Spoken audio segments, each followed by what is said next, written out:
Last video में हम आपको ऑक्सीजन हीमोग्लोबिन डिसोसिएशन कर्व के बारे में बताए थे। अब हम थोड़ा सा फैक्ट्स एंड फिगर्स के ऊपर ध्यान देते हैं। एक तो आपका एनसीईआरटी में मेंशन है, आपका एनसीईआरटी कहता है कि 100 ml ऑफ ब्लड अगर हम ले लें, है ना, तो पर 100 ml ऑफ ब्लड आपके बॉडी में 5 ml ऑफ ऑक्सीजन सप्लाई है ना। पर 100 ml ऑफ ब्लड आपके बॉडी में 5 ml ऑफ ऑक्सीजन सप्लाई करता है। ठीक, उसके अलावा नॉर्मल हीमोग्लोबिन लेवल की अगर हम बात करें, नॉर्मल हीमोग्लोबिन लेवल की अगर हम बात करें तो फीमेल्स में हम लेते हैं 12.5 ग्राम पर 100 ml, है ना। 100 ml में फीमेल्स में 12.5 लेते हैं, प्लस माइनस 2.5 हम लेकर चलते हैं, ठीक है, प्लस माइनस 1.5 हम लेकर चलते हैं। इससे ज्यादा हो या कम हो ज्यादा फर्क नहीं होगा, ठीक है। ये फीमेल में हो गया। मेल्स में हम लेते हैं 15, है ना। इसमें भी प्लस माइनस 1.5 ग्राम हम कितना ग्राम पर 100 ml, ठीक है। ये आपका नॉर्मल हीमोग्लोबिन लेवल है और पर 100 ml ऑफ ब्लड आपके बॉडी में 5 ml ऑफ ऑक्सीजन का ट्रांसपोर्टेशन करा, ठीक है। यहाँ तक कोई प्रॉब्लम नहीं। नेक्स्ट हम आगे बढ़ते हैं आपके नेक्स्ट टॉपिक पे। अच्छा, इसके पहले हम आपको एक दो चीज और बताना चाहते हैं। हीमोग्लोबिन,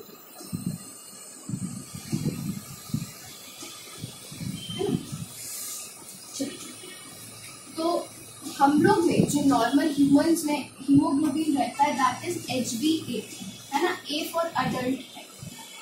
नॉर्मल अडल्ट में HbA होता है। ये एक्स्ट्रा चीज है जो आपके एनसीईआरटी में नहीं दी है, थोड़ा बहुत हम जानते हैं। और इस हीमोग्लोबिन में 4 ग्लोबिन चेन होता है, ठीक है। 4 ग्लोबिन चेन होता है, 2 अल्फा चेन होता है एंड 2 बीटा चेन, ठीक है। 2 अल्फा एंड 2 बीटा चेन, ठीक है। एक होता है आपका फीटल हीमोग्लोबिन,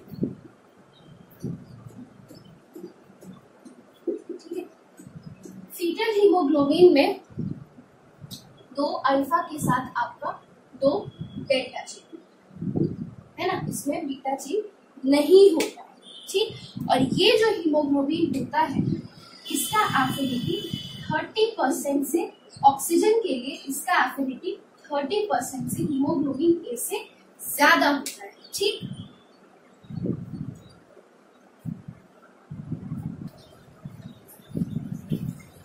तो ये जो हीमोग्लोबिन, फीटल हीमोग्लोबिन आपका होता है, it is composed of 2 alpha and 2 gamma chains, ठीक है। Is composed of 2 alpha and 2 gamma chains. और इसका जो एफिनिटी होता है हीमोग्लोबिन ए से, ये आपका 30% ज्यादा होता है। यहाँ पे F स्टैंड्स फॉर फीटल, ठीक। इसके चलते क्या होता है कि आप सोचिए जो फीटस होता है मदर के बॉडी में, उसको मदर से ऑक्सीजन डिराइव करना है ना। तो मदर का अगर हीमोग्लोबिन ज्यादा एफिशिएंट रहा ऑक्सीजन के लिए, तो वो फीटल हीमोग्लोबिन को ऑक्सीजन नहीं देना चाहेगा, वो अपने आप में ऑक्सीजन पकड़ के रखना चाहेगा। तो ऐसे में फीटस को क्या हो जाएगा, हाइपोक्सिया हो जाएगा, है ना। इस वर्ड के बारे में हम आपको और बताएंगे। हाइपोक्सिया, हाइप मतलब कम हो जाना, ऑक्सिया मतलब ऑक्सीजन, है ना। तो फीटस के टिश्यूज में आपका हाइपोक्सिया, ऑक्सीजन कम हो जाएगा। तो इस चीज को ठीक करने के लिए क्या होता है कि जो फीटल हीमोग्लोबिन होता है इसका एफिनिटी ऑक्सीजन के लिए ज्यादा होता है। तो सिंस फीटस जो होता है वो अपना ऑक्सीजन मदर से डिराइव करता है, फीटल HbF का एफिनिटी ज्यादा होने की वजह से ये जो फीटस होता है मदर से ऑक्सीजन एक्सट्रैक्ट कर पाता है ना। और इसीलिए आपका फीटल हीमोग्लोबिन का एफिनिटी ऑक्सीजन के लिए ज्यादा होता है और फीटस को आपका मदर के ऊम में थ्राइव करने में हेल्प करता है। तो अब आप सोचिए, अगर ये ऑक्सीजन हीमोग्लोबिन डिसोसिएशन कर्व हम बनाते हैं और हम बोलते हैं कि ये नॉर्मल कर्व बनता है ना, तो आपका फीटल हीमोग्लोबिन का कर्व किधर आ जाएगा, हम मान लेते हैं ये HbA का कर्व है ना। तो आपका फीटल हीमोग्लोबिन का कर्व कैसा होगा, ये लेफ्ट शिफ्ट किया हुआ रहेगा। क्यों लेफ्ट शिफ्ट किया रहेगा, क्योंकि इसका एफिनिटी ऑक्सीजन के लिए ज्यादा है, मतलब कम पार्शियल प्रेशर ऑफ ऑक्सीजन में ही ये ज्यादा बाइंड कर लेगा, है ना। हम मान लेते हैं कि ये कोई पार्शियल प्रेशर ऑफ ऑक्सीजन हम मान लेते हैं 50 लेंगे, है ना। तो 50 में जितना HbA आपका इतना परसेंट ऑफ ऑक्सीजन हीमोग्लोबिन के साथ बाइंड कर पाता। आपका HbF जो है हीमोग्लोबिन, फीटल हीमोग्लोबिन जो है वो आपका इससे ज्यादा अमाउंट ऑफ ऑक्सीजन के साथ बाइंड कर पाएगा, इतना ही ऑक्सीजन का पार्शियल प्रेशर है ना। तो HbF आपका लेफ्ट की तरफ शिफ्ट करता है। लेफ्ट की तरफ शिफ्ट रखना मतलब याद रखना कि कम पार्शियल प्रेशर ऑफ ऑक्सीजन में भी हीमोग्लोबिन और ऑक्सीजन का बाइंडिंग बढ़ जाएगा, और राइट शिफ्ट करना मतलब ज्यादा पार्शियल प्रेशर ऑफ ऑक्सीजन होने में भी आपका परसेंटेज सैचुरेशन ऑफ हीमोग्लोबिन है, हीमोग्लोबिन और ऑक्सीजन का बाइंड करना कम हो जाएगा। ठीक है, ये आपका हीमोग्लोबिन के बारे में हो गया। एक और एलिमेंट, एक और आपका प्रेजेंट रहता है, that is myoglobin. That is myoglobin. Myoglobin क्या होता है? मायोग्लोबिन भी आपका ऑक्सीजन कैरिंग पिगमेंट होता है जो कि आपको मसल्स में मिलता है ना, जो कि आपको मसल्स में मिलता है। और इस हीमोग्लोबिन में है ना, जैसे कि आपका 4 ग्लोबिन चेन के साथ 4 आयरन मॉलिक्यूल्स भी था, है ना, 4 ग्लोबिन चेन के साथ आपका 4 आयरन मॉलिक्यूल्स भी था, इसमें आपका एक ही आयरन मॉलिक्यूल है ना। मायोग्लोबिन में आपका एक ही आयरन मॉलिक्यूल रहता है। तो जहां आपका ये वाला हीमोग्लोबिन 4 आयरन था, मतलब कि क्या 4 ऑक्सीजन मॉलिक्यूल कैरी करता था, मतलब कि एक आयरन आयन जो है वो आपका एक ऑक्सीजन मॉलिक्यूल या 2 ऑक्सीजन एटम कैरी कर सकता था। यहाँ पे सिर्फ एक ही है। तो जहां हीमोग्लोबिन का कैपेसिटी 4 ऑक्सीजन मॉलिक्यूल्स को कैरी करना है या 8 ऑक्सीजन एटम्स को कैरी करना है, वहां मायोग्लोबिन क्या कर पाएगा? सिर्फ 2 ऑक्सीजन एटम या सिर्फ 1 ऑक्सीजन मॉलिक्यूल ही कैरी कर पाएगा। और ये आपको मसल्स में मिलता है ना, ये आपको मसल्स में मिलता है। मसल्स में ऑक्सीजन स्टोर करके रखते हैं कि कभी आपको एक्सरसाइज करना पड़ गया तो ऑक्सीजन का बॉडी में कमी होने लगता है ना, तो उस टाइम मायोग्लोबिन ये ऑक्सीजन आपके मसल्स में छोड़ने लगता है ताकि मसल्स को एडिक्वेट अमाउंट ऑफ ऑक्सीजन मिल पाए।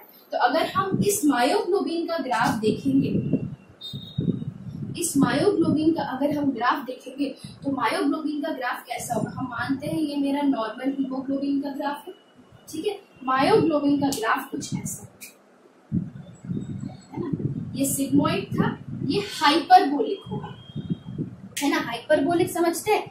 हाइपरबोला मतलब कि एक लेवल तक कुछ नहीं होगा फिर अचानक से सैचुरेट कर जाएगा, है ना।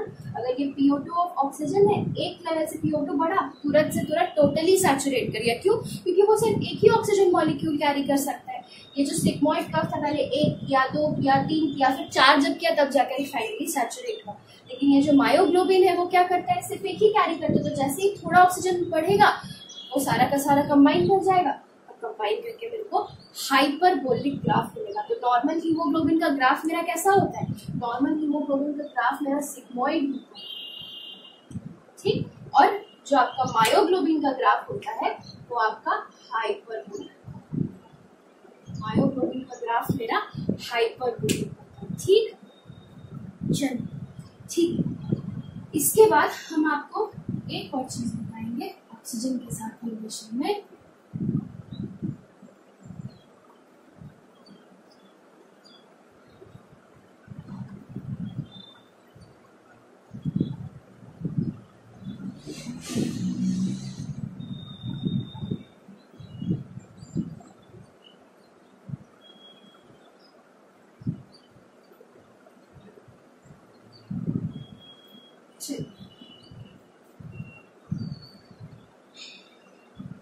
जो एफिनिटी ऑफ हीमोग्लोबिन होता है,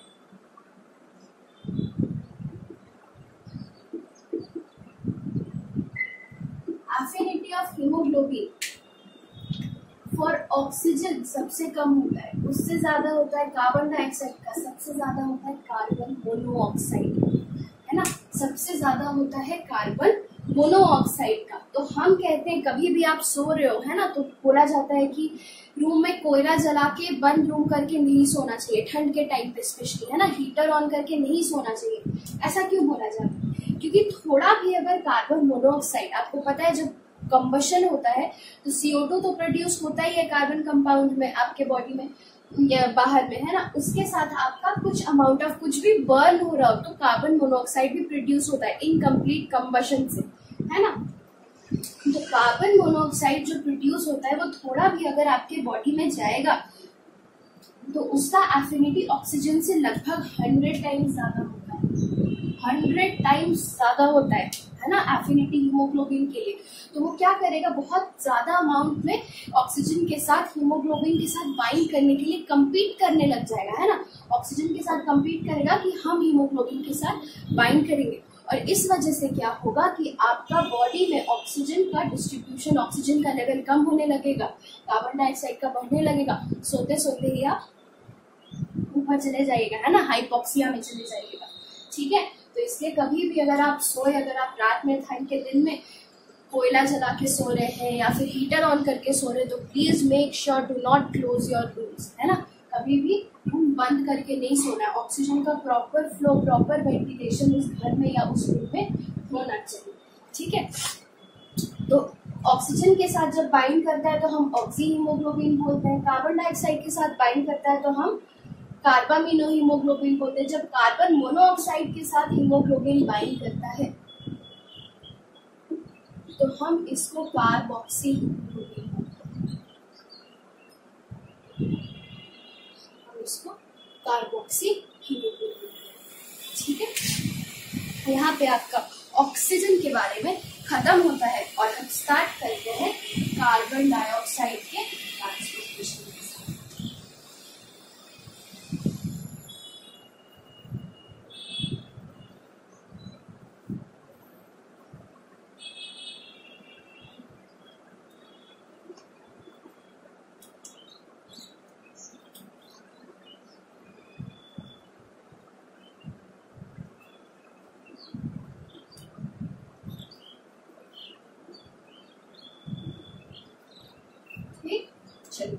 हम आपको बताए थे कि जो पहला 7% होता है that is transported in the dissolved form. CO2 is transported in dissolved in plasma। ठीक है, बाकी का जो 20 से 25% होता है आपका, that 20 to 25% is transported in the form of carboxy hemoglobin।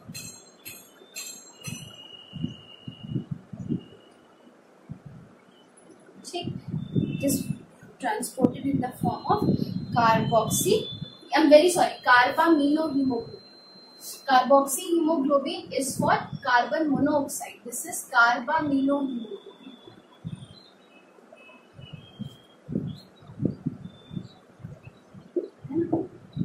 Carbaminohemoglobin, CO2 plus hemoglobin is carbaminohemoglobin, and CO plus Hb, carbon monoxide plus hemoglobin is carboxyhemoglobin। ठीक है, एंड लास्ट फाइनली जो आपका 70% होता है, ये 70% आपका HCO3 माइनस बाइकार्बोनेट आयंस के form में ट्रांसपोर्ट होता है। ठीक है, तो ये दोनों में तो कुछ पढ़ने का है नहीं, हम आगे चल के पढ़ते हैं बाइकार्बोनेट आयन के फॉर्म में ये कैसे ट्रांसपोर्ट होता है ना। Let us look at how it is transported in the form of bicarbonate ions.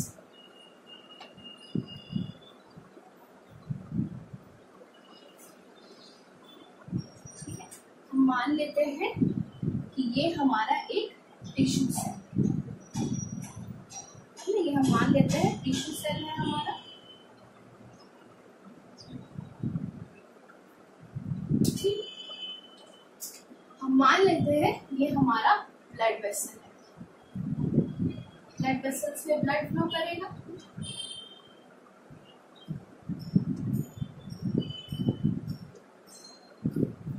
ठीक है, ब्लड वेसल में ब्लड फ्लो करेगा।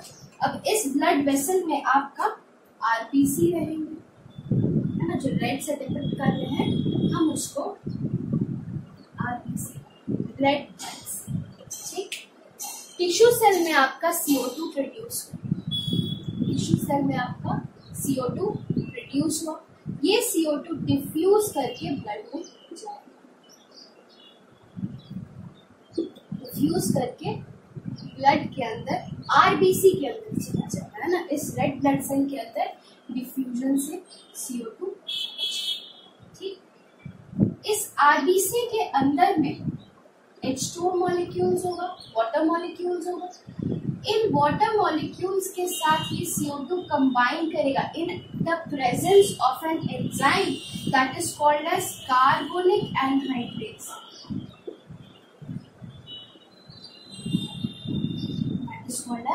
Carbonic anhydrase. ये H2O plus CO2 carbonic anhydrase enzyme के प्रेजेंस में कंबाइन किया एंड आपका H2CO3 बना।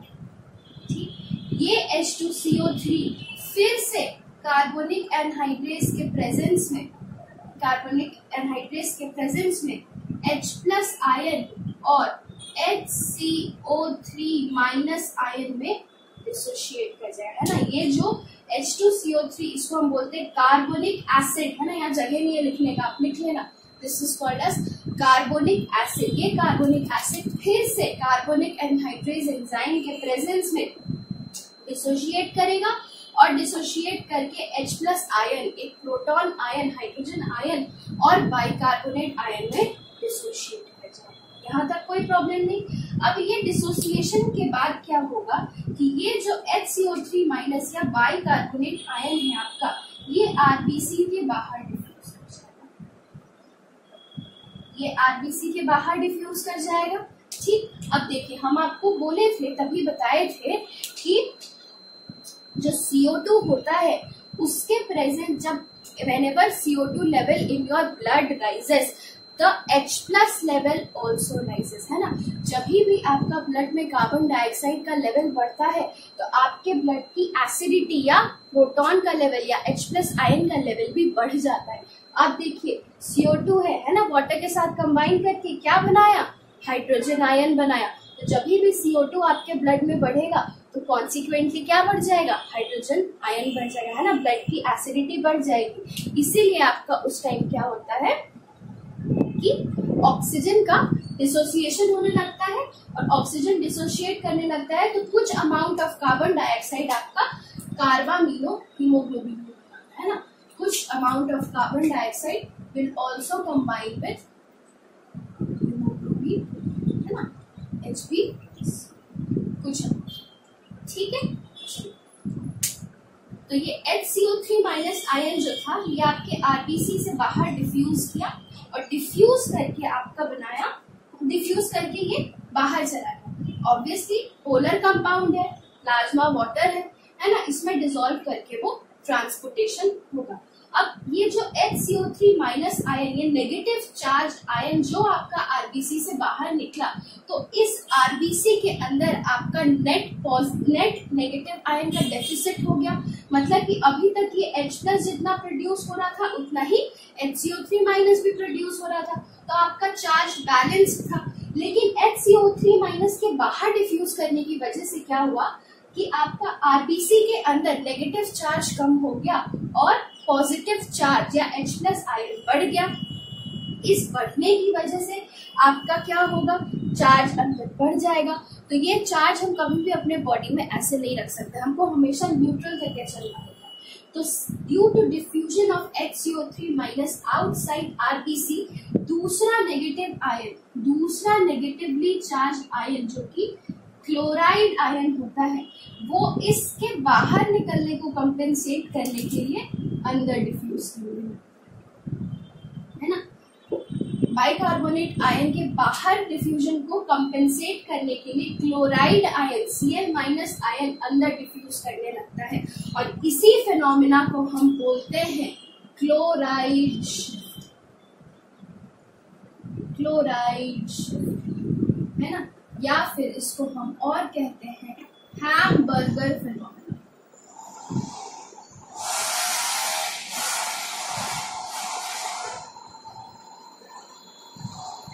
इसी को हम कहते हैं हैमबर्गर फिनोमिना। वापस से एक बार समझते हैं क्या हुआ।